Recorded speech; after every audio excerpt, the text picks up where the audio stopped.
Welcome back to another episode of Tell It to the World. Friends, we're excited. We are back again on the grounds, on the campus of the University of Tennessee. And we're leaving with the students the great controversy, sharing with them the everlasting gospel. Our topic for today, anarchy and lawlessness. What Satan began in heaven, he has brought down to this earth. Let's see what the students' perspective on this one is. We are doing an Instagram live right now. We are live. We are in the field once again. As you can see, Richard there is scouting, and Richard got an interview for me. So I'm getting ready to do an interview, and I'll pass the phone over to Richard. All right? And that is Jared right here. Hi. He'll be your interviewer. Good. We're live on Instagram. This is Leanne, friends. Okay, so Leanne, I want to ask you this question. What is anarchy? Anarchy. Kind of unrest in the government. Chaos, no control over a situation, things just not going the way they're supposed to be going, probably, yeah. Yeah, I like that. That's good. That's good. I'm going to share with you also another definition of anarchy. It says it is a state of disorder due to absence or non-recognition of authority. Okay. Right? And that's the definition of anarchy. And we can see sort of that definition of anarchy even being played out today. As I mentioned earlier, you know, we see the protests, the riots happening right now, the uproar, the looting as well. So initially it started off, you know, because of the death of George Floyd. You know, people are calling for justice for Breonna Taylor. And it just seems like the list keeps growing. And even recently, Daniel Prude, actually from Rochester, New York, who was detained by officers, had a plastic bag put over his head, and he actually, you know, died because of that. And so that there have been a lot of protests. You have Wisconsin, they've been doing protests there. In Portland, there have been over 100 nights of consecutive protests. So, I mean, everything is just in an uproar in society. There's been arsons, shootings. I mean, the list goes on. You know what I'm talking about, right? Yeah, I've been looking into the news, reading about it all, yeah. Have you seen some of these things taking place? I come from Atlanta, Georgia. So there was a lot of protesting down there. And some of it was like good and some of it was really violent. I know they had to like have a legal curfew of 9 p.m. because like they were burning down just like statues down at the CNN Center in Atlanta, and it was just like really chaotic. But I'm from like a smaller town outside of Atlanta, and so there they had like a bunch of peaceful protests, and I actually participated in one of those, and it was just like people were holding up signs. They were just like encouraging the message. It wasn't like violent. Are you aware of all of the protests that are taking place? Yes, ma'am. Yes, ma'am. I'm very aware of them. Yes, I am. Even though the news have stopped reporting all of it, I'm very aware of all the protests going around. What do you think about the protests that are actually taking place today? Makes me proud to see the peaceful protests. Like, I'm from Atlanta, so whenever everyone was sitting on is it Unity Bridge? I'm not sure, the one that goes from Midtown to, that was really cool. But I don't really agree with the Molotov cocktails or the bricks being thrown. What are your thoughts on the protests that are taking place? Like, what do you think about them? I think it's really good. I think the only way now is to protest, to speak out. I'm very supportive of them. I mean, in the support of Black Lives Matter, regardless of anything. I mean, me being a black person, I'm tired of the oppression against us us being, in general, we're, 60, 70 years past the Civil Rights Act being passed, and we're still being oppressed because of that. And that's just what I feel. I feel like we're just being oppressed because of the color of our skin. I think a few of them have been too violent for what they were fighting for. I do think that the raids, that the looting, that everything got a little bit out of hand. I think that it was for a good cause and that people had the right idea in mind. But I think that the way that it came across to the people that they were trying to get the attention of didn't necessarily work. And obviously nothing's worked, so they were driven to drastic measures. I ask you, based on everything that you see, what are your thoughts on it all? Personally, I obviously am not going to stand here and be like, oh yeah, let's like have riots and do things like that and looting. Obviously, I don't stand for that, but at the end of the day, there have been so many injustices to minorities in this country, and especially right now, like the African American community. I think that this is the only way that there's going to be a change, and people are taking a stand, and I honestly think it's the best thing right now, even though it does seem like anarchy. I think it's important that they're bringing up the issues of, you know, police brutality and, you know, people being treated unfairly in this country. So I support it. I think it's for the best. I've attended a few protests, and it's something I agree with personally. I think it's the best for the country. I think it's unacceptable, obviously, what's been going on. But I wouldn't say all police officers are bad. I know that's, they aren't all bad, but it's one of those things where you can't have a bad apple in that line of work. It's not okay. But at the same time, I'm down for protests, but I'm not down for the violence that's been happening with them. So initially, the protests, they started off, with the Black Lives Matter movement because of the deaths of a lot of these black people. But it seems as though, and it has actually taken a shift. You can see that the movement has kind of been hijacked, right? And now you see groups like Antifa, the Proud Boys, sort of stirring the pot of anarchy in society now. I'm not really sure what people are protesting for. Is it still black people, or is it just to loot and riot just because? So do you know who Antifa are? I'm pretty sure, from my knowledge, right, they're anti-fascists, correct? Or that's what they claim to be? They're considered a terrorist organization. All right, well, here's a definition of who Antifa are and what they stand for. It says they are a loose collection of groups and individuals Who believe in active, aggressive opposition to far right-wing movements. They're also a political movement as well. And I can read you the dictionary definition. It says it's a political protest movement comprising of autonomous groups affiliated by their militant opposition to fascism and other forms of extreme right-wing ideology. And when you think about all these gatherings right now, it's not really peaceful. Usually, for the most part, they turn violent because of the infiltration of Antifa and other kindred movements. But what's interesting is that there's actually a candidate running for mayor who was a self-proclaimed Antifa member. And guess what she said? She says, "I am Antifa." So here it is. This is her right here. Her name is Sarah Iannarone. She says, "I am Antifa." Here's the article here from Washington Times, I believe. She says, "I am Antifa. Sarah Iannarone forces runoff in bid to become Portland's mayor." I do not know why anybody would take that as their headline. Like, clearly these people are starting violence. I don't know why you would encourage that or even want to be running a city with that title. Yeah, so I mean, she believes she's a part of it, and hey, that's what she's running as, right? So what do you think would happen if we begin to see Antifa, creep into political offices?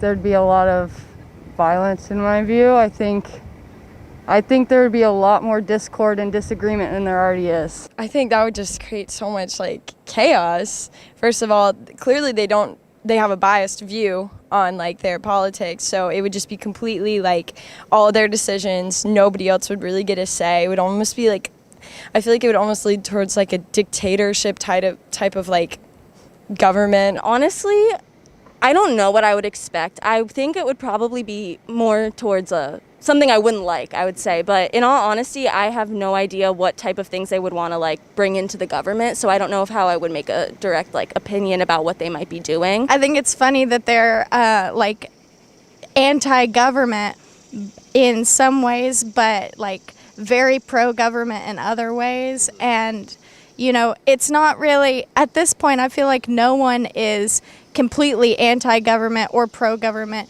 Everyone's either just completely one side or the other, depending if you're leaning left or leaning right. It's not as clear cut as it used to be. Carolina, would you attend one of these protests? Why or why not? A protest like one of the Black Lives Matter? One of the Black Lives Matter protests that are happening around the country. I support it, and that's something I'd want to attend, but at the same time, I've seen so many things where just violence out of nowhere happens, and it's something I'd want to do, but at the same time, I'd be very cautious about going. You already said that you have attended protests in the past, but based on what we just talked about, with Antifa and other such groups, who have infiltrated a lot of these protests, would you still attend one now? If it was a peaceful protest, yes. I feel like you can't really give up now on this situation. I feel like everybody's come really far and people are starting to notice things, and I feel like we can't really give up on the fight just yet. So I'm still supporting the protests. I'm still supporting the Black Lives Matter movement. Obviously, I'm not supporting Antifa and the rioting and the looting, but everything else I do support, yeah. If you were given the opportunity to attend one of those protests, one of the BLM protests, would you attend, and why? Yes, because I feel like voicing your opinion is your First Amendment, and me being a black person, I'm supporting the Black Lives Matter group. I mean, honestly, I'm full in favor of going to protest. Yeah, no, I definitely would. There was one on campus, like I think last week or something, but I had class, but I'm definitely trying to get to one. Yes, I have attended plenty this summer. Yes. I've never been to one yet. My parents have been to one. They just talk about how influential people come there. I know Kamala Harris has been to a couple of protests and stuff like that on the Washington Street. I know that Biden has been to a couple of protests as well. So I'm just in support of all the influential people that are essentially coming to the protests and supporting Black Lives Matter. Okay, so what was your experience like there? My experience was the complete opposite of what the news is reporting because the news is like only showing what they want to show, but my experience was the complete opposite. I felt very empowered being there. A lot of speakers were there talking about their own experiences. It was also very safe because of COVID. Like we can't really be in large spaces with a lot of people, so everyone was wearing masks. It was completely safe, but I had a great experience with it. Why do you or don't you support the protests and this movement?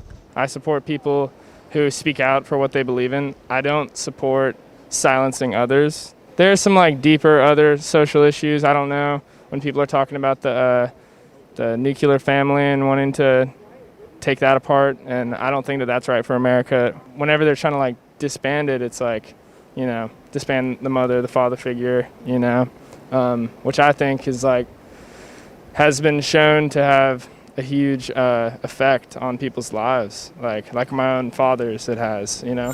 Here's the thing about, you know, this group and others. There are no clear demands as to what they want in society. So we can see the buildings are being burned, people are getting hurt. It shows us that society is headed into a downward spiral into lawlessness, right? It's sort of like this Marxism type socialistic society in which we're headed into. But what are their demands? What are they trying to change? I feel like they're not for anything, they're against everything.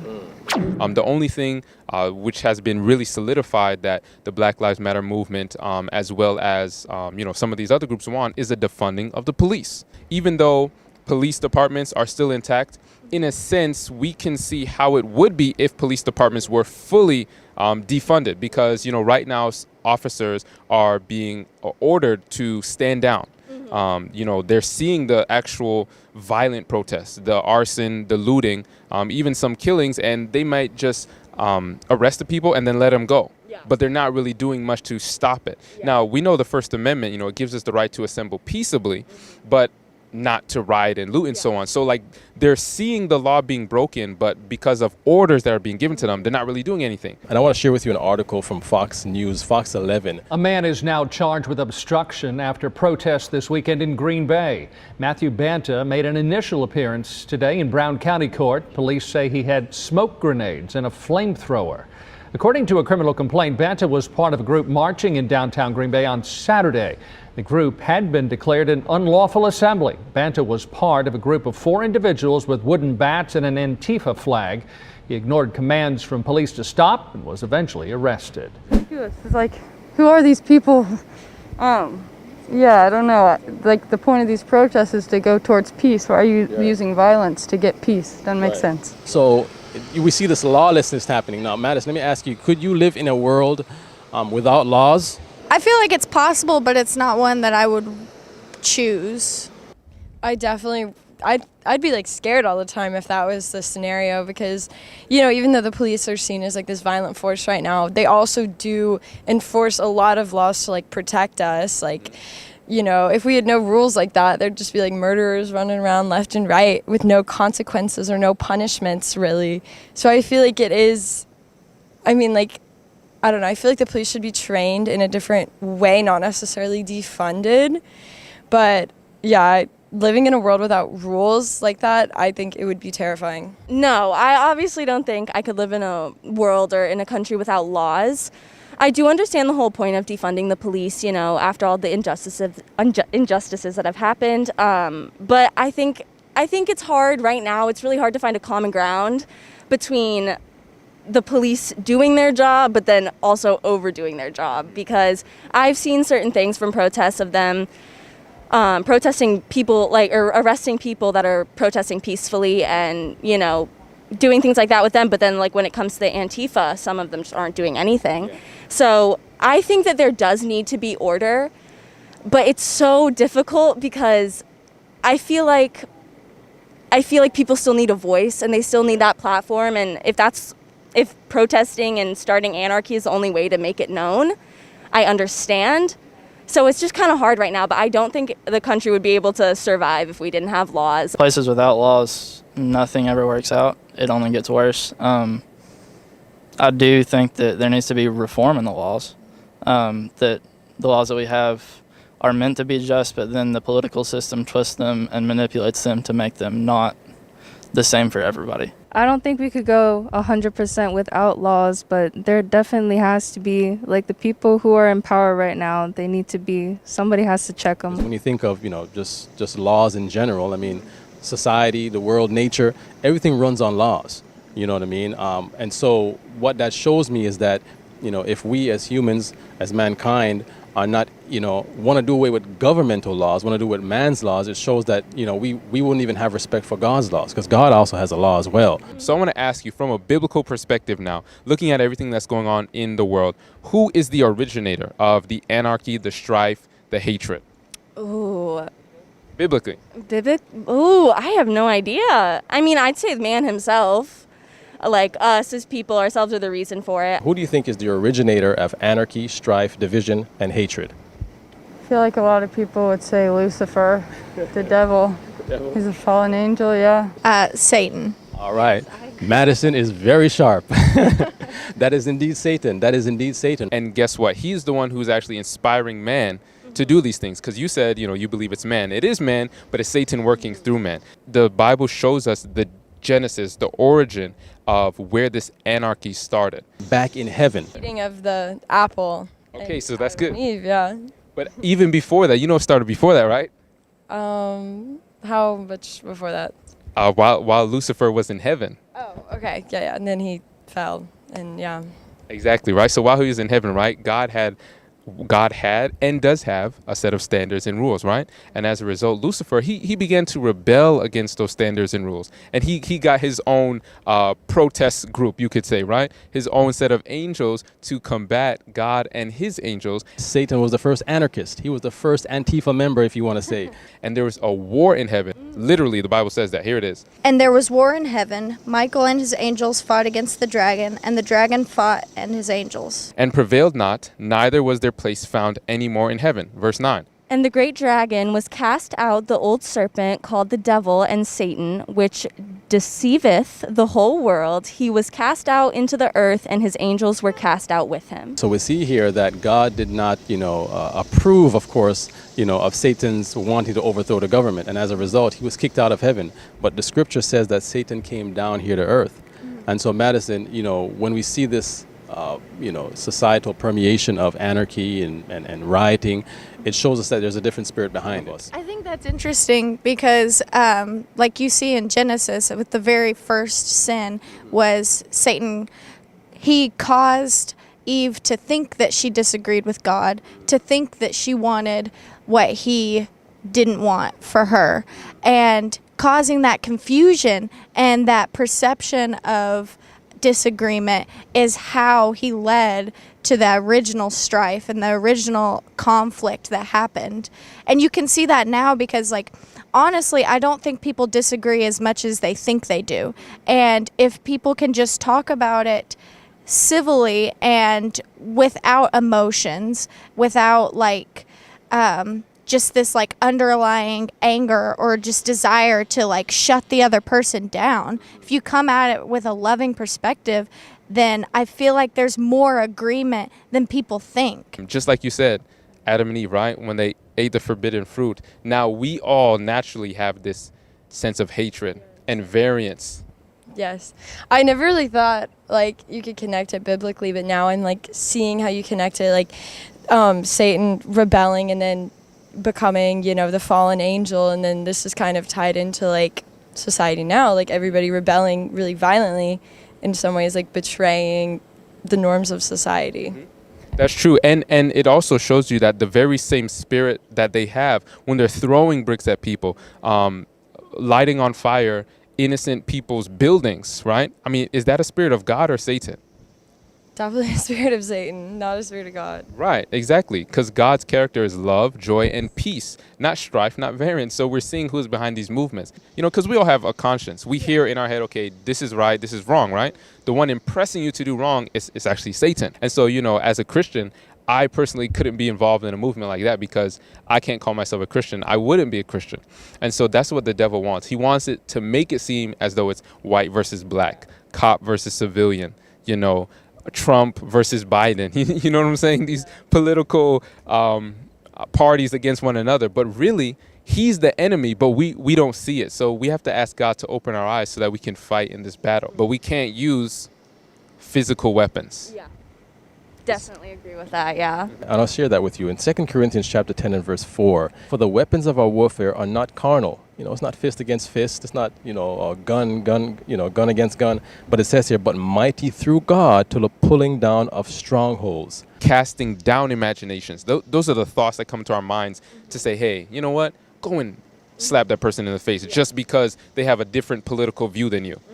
The Bible is saying, cast down those imaginations and every high thing that exalteth itself against the knowledge of God, and bring into captivity every thought to the obedience of Christ. And so Christ's desire for us is to grab hold of these weapons, right?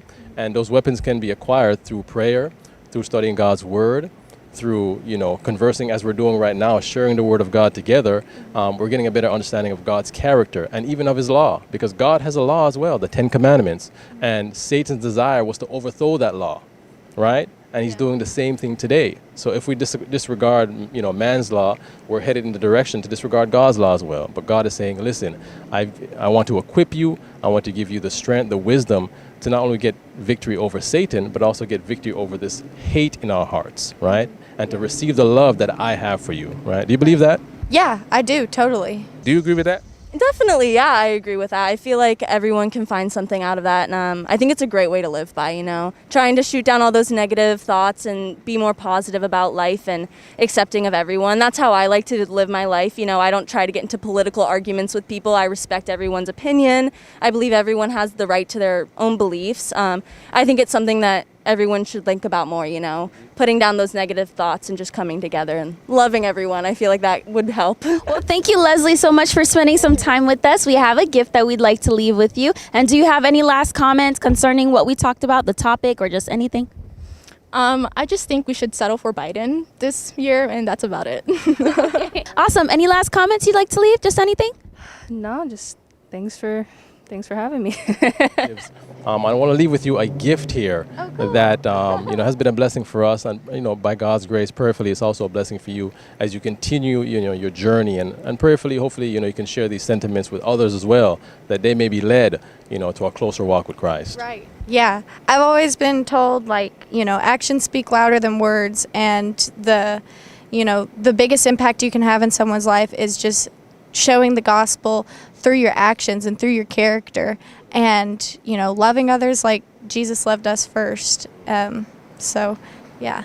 I don't know, my mom always told me, like, from the Bible, love your neighbor as yourself, and I feel like this is really applying to the situation. Like, don't use harm, don't use all this stuff, but yes, I have accepted Christ, and I think it's great to have a spiritual, like, perspective on this whole entire situation. That's good. And continue to accept him daily, and deny yourself and ask God to live out his life within you.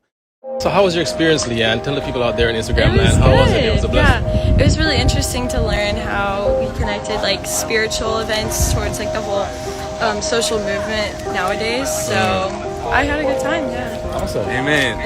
Thanks so much, Leanne. Appreciate it. Take care. Take care. As we did interviews with the students today, I was particularly blessed to hear the reaction of the students as their eyes were open concerning the connection between current events and Bible truth. And I want to encourage everyone who is watching this video right now, you also can evangelize by using current events and ask the Lord to show you how to tie it into the Bible, but most importantly, to share with others a knowledge of Jesus Christ.